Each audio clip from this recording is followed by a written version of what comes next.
À moitié plein. Ceci est une démo. Une femme de la vraie vie, c'est bien aussi. Faudra bien des hommes pour faire marcher les robots. Je dis t'es tendu, Natacha. Il y a eu un combat qui a renversé le système pour que les autres Adama Traoré puissent vivre. I'm gay. Les pouvoirs publics ne peuvent plus éluder leurs responsabilités. Là, on parle de la survie de notre planète, enfin pas de notre planète, mais de nous en tant qu'espèce et de toutes les espèces qui nous entourent. Bonjour à toutes et à tous, bonjour Louise. Bonjour. Et bienvenue dans À moitié plein, l'onde positive qui fait vibrer tes oreilles au doux son du positivisme. Alors aujourd'hui, on va aborder un sujet assez complexe et dense, c'est celui de la loi climat et résilience, On abrégera loi climat, et de la Convention citoyenne pour le climat. qu'on abrégera CCC, parce que ouais, les noms à rallonge ça va bien 5 minutes, autant ne pas perdre plus de temps à parler de l'urgence climatique qu'à la résoudre. Il sera appliqué sans filtre. Vous l'aurez compris, nous tenons ici notre gros thème. Et le rapport final de la première Convention pour le climat est adopté à 95%. On aurait pu vous faire une liste exhaustive des mesures qui vont être prises par le gouvernement, des amendements et autres facéties du pouvoir, mais nous avons décidé de voir ça sous un autre angle. Pour vous faire un résumé du gros thème, nous allons d'abord rapidement vous éclairer sur qu'est-ce à dire la loi climat et qui sont les membres de la CCC. Ensuite, nous partirons ensemble en voyage, Oui, en voyage. entre fiction et réalité, ou comment le gouvernement a entourloupé la CCC et de ce fait à peu près tous les citoyens français. Allez, la bise, on se retrouve tout de suite dans le gros thème sur ce qu'on peut aujourd'hui qualifier de vol démocratique. Oh yeah. Je dis, je viens de me faire carjacker. Alors, il faut savoir qu'à l'heure où on vous parle, la loi est toujours en débat à l'Assemblée et que ce sera peut-être plus le cas quand vous l'entendrez, mais que malheureusement, il risque d'y avoir fort peu de différence entre ce qu'on va soulever maintenant et ce qui sera l'actualité des prochaines semaines. Alors pour commencer, la CCC, c'est quoi ? C'est une convention créée en 2019 et qui réunit 150 citoyens français tirés au sort dans les différents territoires qui composent notre nation et qui les représentent. La CCC, c'est quand ? C'est dur à dire. À l'origine du projet, deux luttes parallèles réunies en une. Alors que la crise des Gilets jaunes est à son apogée et que leurs revendications portent sur un référendum d'initiative citoyenne, la marche pour le climat bat son plein et les mobilisations se succèdent. Marche du siècle, Friday for Future, C'est alors que des activistes pour le climat notamment Cyril Dion, rien à voir avec Céline même si les deux impliquent des icebergs qui fondent. proposent la CCC. Et la CCC, c'est pourquoi ? Le but de la CCC était de proposer un projet concret visant à participer à la transition écologique et à la réduction des émissions de gaz à effet de serre sur le territoire français.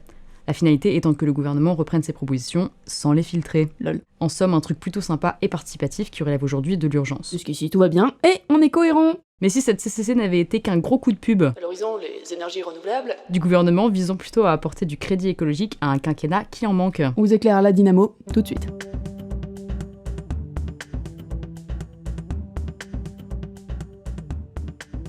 Alors Louise, la loi climat, qu'est-ce à dire que ceci ? Eh bien la loi climat, c'est la traduction par le gouvernement des propositions faites par la CCC. Il y avait une option référendum pour 1€ de plus, mais ils l'ont pas prise. Et malheureusement, comme en littérature, quelquefois, traduire, c'est trahir. Et en l'occurrence, le projet du gouvernement ressemble davantage à un mauvais remake américain des Visiteurs qu'à un chef-d'œuvre. Le projet de loi regroupe 5 grands thèmes au sein desquels il faut réduire l'impact de nos sociétés sur l'écosystème qui nous entoure. Ces thèmes sont les suivants. Consommer, Se loger, se déplacer, produire et travailler. se nourrir. Comme nous vous le disions précédemment, nous n'allons pas développer chacune de ces parties. Parce que mince, ce serait drôlement fastidieux sans faire avancer le schmilblick. Et puis si vous voulez vraiment lire toute la CCC et le rapport de l'Assemblée dessus, on vous met les liens en description de toute façon. On est ok ? On continue ? Allez, on va plutôt vous expliquer ce qu'il s'est passé entre la publication de la CCC et sa correction par l'Assemblée. Et là on vous jure que ça vaut le détour. Vous êtes prêts pour un petit marbré de rigolade ? Attention.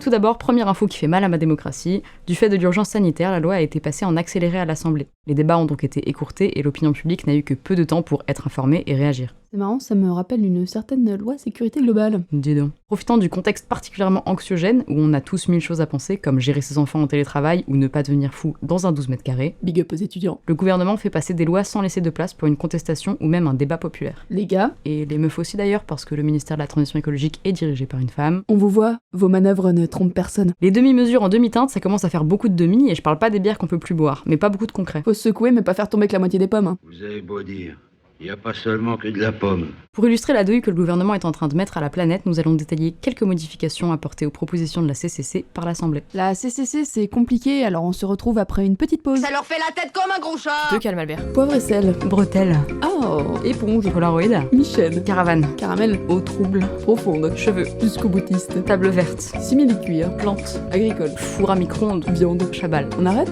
On arrête. Alors, ma petite Louise, qu'est-ce qui se passe dans consommer? Eh bien, la CCC avait établi une proposition sur l'interdiction de publicité pour les produits les plus émetteurs de gaz à effet de serre. Et ça pouvait aussi concerner votre viande chabal, parce que purée, ça consomme un steak, mais ça c'est encore un autre débat. Ce qu'il en est ressorti de l'Assemblée a finalement été une interdiction de publicité directe pour les énergies fossiles. Oui, mais encore. On sent la bonne pression exercée par les lobbies pétroliers, Coucou Total. qui ont senti leurs fesses brûler sur les braises d'un SUV. On adore. Le terme de publicité directe est trompeur car il est sujet à interprétation, ce qui rend difficile l'interdiction de certains spots TV. À moins qu'un représentant de Total vienne vous balancer... Mon pétrole, mon gazole, il est partout dans l'air. Il vous permet de vous déplacer et de vous encrasser. Qui de mieux que mon gazole pour vous faire avancer? Achetez le gazole Total dans les stations-service dédiées. Attention, il ne vous reste que peu de temps avant l'augmentation des prix. La pollution est l'ami de mes poumons. Oui, donc voilà, à part un spot comme ça va être compliqué de prouver qu'une pub pour le dernier 4x4 à la mode fasse l'apologie des énergies fossiles. Numéro 2, se loger. Le principal point soulevé sur la thématique du logement concernait la rénovation énergétique obligatoire des bâtiments. Qu'est-ce que quoi? Alors vous n'êtes pas sans savoir que tous les logements ne sont pas égaux face à l'isolation et à la consommation d'énergie. Eh bien, le but de cette proposition est d'établir un modèle type de logement avec une consommation minimale, une isolation thermique optimale et une suppression des chaudières de fioul et de charbon. Et de calquer ce modèle sur tous les logements français et surtout ceux qu'on appelle les passoires énergétiques, soit environ 5 sur 33 millions de logements. Tout ça avec un soutien financier et une aide de l'État. Ces objectifs étant pour 2030 voire 2040, hein. Oui, on y va, mais doucement. C'est ça. Et pourtant, le gouvernement n'a finalement pas gardé ce projet tel quel. Le pire étant qu'ils l'ont très légèrement décalé, donnant une impression de similitude totalement erronée. J'aurais dû m'en douter. Tu n'es pas seulement un lâche, tu es un traître, comme ta petite taille le laissait deviner. On s'explique. Le projet de loi de base concernait tous les logements, et en particulier les plus touchés, ces fameuses passoires énergétiques. Quand celui du gouvernement, suite à la première lecture en assemblée, ne prévoit de concerner que des logements habités par les propriétaires de ceux-ci. Et c'est en fait une partie minime des logements ayant le plus besoin de ces rénovations. On adore bis. J'adore. Thème numéro 3, se déplacer. Bon, alors déjà, on se met d'accord, le déplacement des populations est le secteur qui a un des impacts les plus importants sur l'émission de gaz à effet de serre. Environ 30% des émissions françaises. Une des propositions était de réduire le trafic aérien en supprimant les vols courts pouvant être remplacés par les transports ferroviaires et de stopper les extensions des aéroports. Parce que, vous allez rire... Si, on vous jure, à un moment, vous allez rire. Les accords de Paris ne concernaient pas du tout les transports aériens, hein? Mais pourquoi ça? Eh bien, tout simplement parce que les transports aériens sont un gros apport économique, et les réduire mettrait en colère les compagnies aériennes, ferait baisser le tourisme et les échanges avec le reste du monde. L'impact économique négatif pour notre gentille société capitaliste est bien sûr inacceptable, et cette loi a été sciemment ignorée par le gouvernement. Bienvenue sur Logic Airlines, les portes de secours ont été verrouillées et nous partons tous ensemble pour l'île de la déraison. N'oubliez pas d'emporter votre tonne de kérosène pour participer à sa dispersion dans notre ciel et de vous moucher dans vos billets de banque. Nous passerons parmi vous pour vous proposer un assortiment de rafraîchissement, Coca, Fanta, samplon 98 et 96 et du diesel pour un supplément de seulement 99,99 €. Nous vous souhaitons un agréable voyage. Alors pour les deux thèmes suivants, c'est un peu particulier parce que c'est les fameux qui n'ont pas été votés encore en assemblée, et on a encore quelques surprises tous les jours, hein. Tout à fait, donc pour les thèmes produire et travailler et se nourrir, on ne sait pas tout à fait ce qui va être mis en place par le gouvernement. Semblerait qu'il n'y ait pas trop de choses à redire. Merci Dieu. Inch'Allah. Un chat ici. Mais, alors par exemple, ce matin, on a une petite surprise parce qu'ils sont en train de rediscuter sur le végétarisme à l'école. Et sur la proposition végétarienne, notamment dans les cantines, ne serait-ce qu'un jour par semaine, comme quoi. Ne serait-ce qu'une option végétarienne. Une option, un jour par semaine. Ça fait quand même pas beaucoup de risques que tout le monde devienne végétarien, mais bon. Sinon, dans le positif, il y a quoi? Il y a les taxes sur les engrais chimiques et les aides à la restructuration des élevages. En un mot, un beau programme. Voilà, c'est pas encore validé, hein, mais c'est une idée. Où sont les poulards? J'ai faim. Où sont les rôles, les rôtis, les saucisses? Où sont les fèves, les pâtés de serre? Qu'on ripaille à plein ventre pour oublier cette injustice. Y a pas quelques soissons avec de la bonne soivre, un porcelet? Bon voilà, en résumé, les incohérences phares du gouvernement face à un projet qui tenait la route et qui, tout en étant ambitieux, ne semblait pas irréalisable. Pour rester positif sur sa planète, on peut encore y arriver. Pour voir cette actualité du bon œil, il faut maintenant se tourner vers les vagues d'indignation que cela a soulevées et la mobilisation qui s'est renforcée, provoquant 180 manifestations le dimanche 28 mars et ayant réuni, rien qu'à Panama City, 55 000 manifestants. J'y étais, c'était beau, je vous raconte tout ça dans le bon œil. Avez-vous déjà participé à une manifestation ? Le droit de manifester, ça existe depuis un petit moment. Hashtag 1791. Mais elles sont de plus en plus nombreuses au fur et à mesure que le peuple gronde et revendique sa liberté et son pouvoir. Notre chère démocratie a récemment été entachée de nombreux scandales qui ont fait naître les gilets jaunes, les mouvements contre les violences policières, les Black Lives Matter, les mouvements écologistes ainsi que les mouvements de lutte contre les violences sexistes et sexuelles. Il y a aussi des manifestations dont on n'a pas envie de parler mais qui existent. J'ai même pas envie de le dire. #manif pour tous. Ces thèmes, bien que l'un d'eux étant sur le moment prépondérant, se mélangent régulièrement dans les manifestations et créent souvent à leurs dépens une scission assez nette dans l'unité du groupe. On tourne notre tête à gauche, À bas le patriarcat, à droite, Black Lives Matter, et si on se retourne? ras le viol. Bien que tous ces combats se valent et aient totalement leur place dans les revendications du peuple, ils se perdent dans le brouhaha général et donnent une impression brouillon dont les médias se servent pour pointer du doigt l'incohérence et la non-cohésion du peuple. S'agirait de pas trop leur donner de crédit à ces petits fous qui s'agitent aux grilles des demeures des puissants. Dimanche 28 mars m'a donc rempli de joie.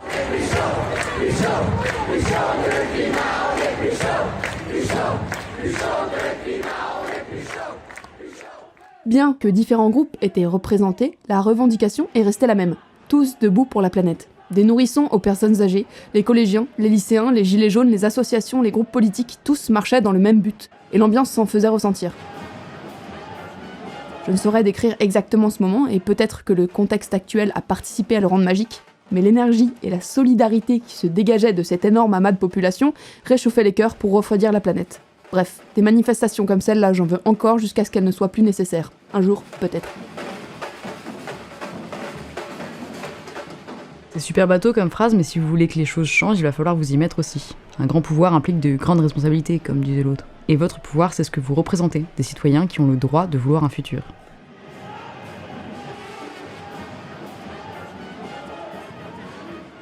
Alors n'hésitez pas à nous faire parvenir vos questions, vos remarques, et à nous suivre sur les réseaux sociaux Facebook, Instagram et YouTube, sur la chaîne À Moitié Plein Podcast. On vous y dépose plein de liens pour suivre des assos, notamment Alternatiba, mais également des idées pour avancer sur votre chemin écologique, et bien sûr on vous envoie toutes nos ondes positives et notre envie de changer le monde. On remercie Arte pour ses documentaires enrichissants, Rebecca Martin pour ses conseils et ses informations, et surtout un énorme merci à toutes celles et ceux qui se battent pour changer le monde et qui nous ont permis d'être informés sur le sujet.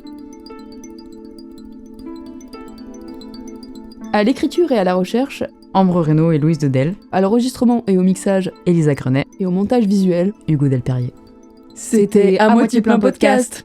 À retrouver sur toutes les plateformes de streaming. C'est pas vrai. Oh, des bisous.